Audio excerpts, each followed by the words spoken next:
Ada seorang asisten rumah tangga yang diperlakukan dengan keras dan tidak adil oleh majikannya. Tetapi asisten rumah tangga ini tetap melakukan tugasnya dengan baik, mengerjakan pekerjaan rumah dengan baik, melayani makanan tuannya juga dengan baik, disertai dengan keramah tamahan dan senyum.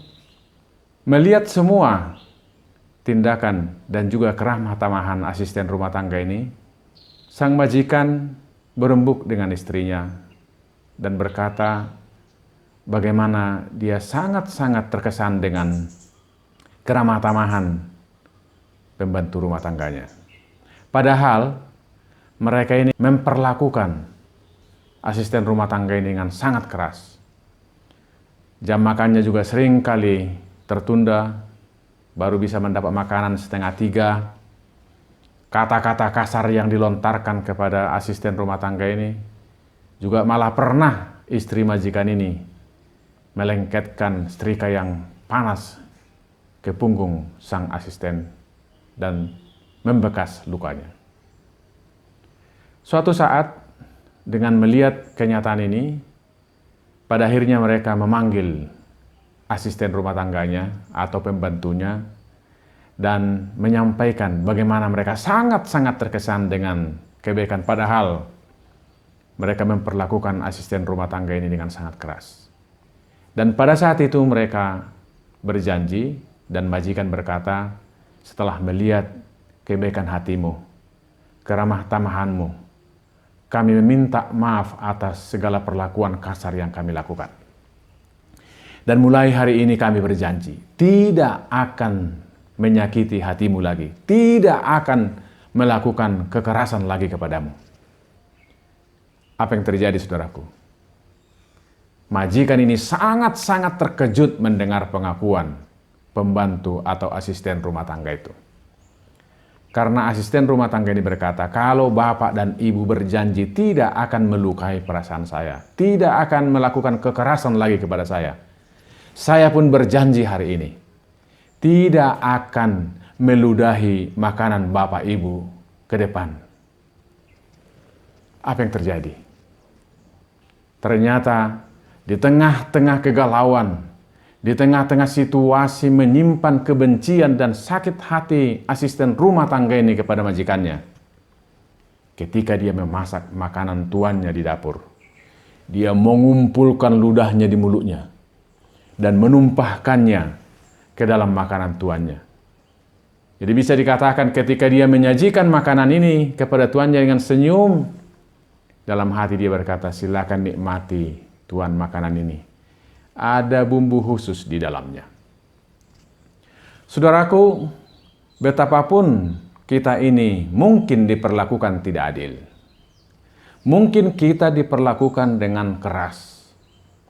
Tetapi dengan cara seperti yang ditempuh asisten rumah tangga ini adalah membalaskan kejahatan dengan kejahatan baru. Membalaskan kekerasan dengan kekerasan baru.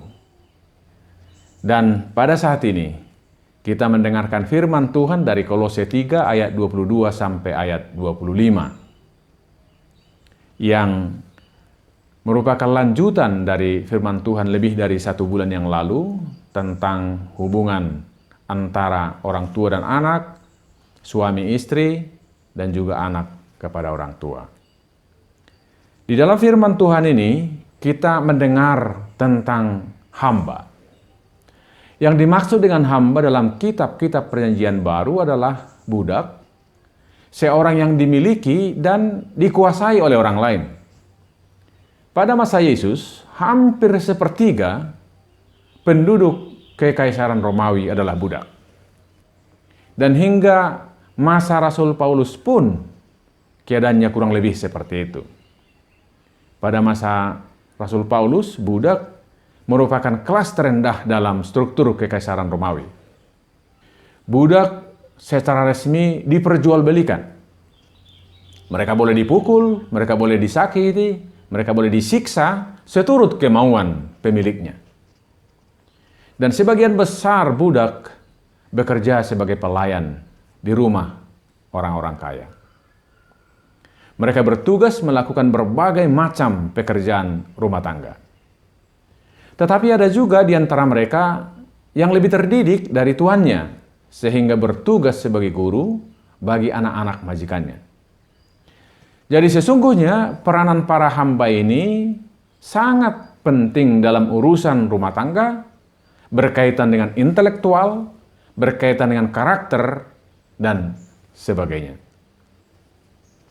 Keadaan para hamba-hamba seperti ini disapa oleh Rasul Paulus. Dan Rasul Paulus seperti dalam firman Tuhan ini menasihatkan, "Hai hamba-hamba, taatilah Tuanmu yang di dunia ini dalam segala hal. Jangan hanya di hadapan mereka saja, untuk menyenangkan mereka, melainkan dengan tulus hati karena takut akan Tuhan." Takut akan Tuhan, saudaraku, artinya mengasihi Tuhan. Takut akan Tuhan artinya taat kepada Tuhan. Takut akan Tuhan artinya sepenuhnya tergantung pada Tuhan. Jadi semuanya antara hamba dengan Tuhan. Antara seseorang dengan Tuhan, bukan terutama antara hamba dengan tuannya. Pertanyaannya, bagaimana kalau tuannya kejam? Itu adalah urusan tuannya dengan Tuhan. Seorang hamba mengurus yang menjadi urusannya. Urusan hamba sangat jelas dan tegas dalam firman Tuhan ini. Terutama dalam 3 ayat. Ayat 22 dikatakan, seperti untuk Tuhan. Ayat 23, perbuat dengan segenap hati seperti untuk Tuhan, bukan untuk manusia. Ayat 24 dikatakan, dari Tuhanlah kamu akan menerima yang menjadi bagian yang ditentukan bagimu. Saudaraku, kita tidak hamba atau budak. Kita adalah orang-orang merdeka. Tetapi apa yang kita kerjakan, sikap kita kepada atasan atau kepada siapa saja adalah soal antara aku dengan Tuhan. Prinsip seperti ini akan menentukan suasana hati kita ketika kita bekerja. Di situ pasti ada sukacita karena kita terhubung dengan Tuhan, karena ini antara kita dengan Tuhan, dan prinsip seperti ini juga akan menentukan kualitas pekerjaan kita, akan membawa kebaikan bagi diri kita sendiri dan orang lain. Itu kalau kita berpegang pada prinsip apapun yang kita kerjakan, itu antara aku dengan Tuhan. Rasul Paulus pro kekuasaan, pro orang kaya, mungkin begitu saudara berkata. Tapi tunggu dulu.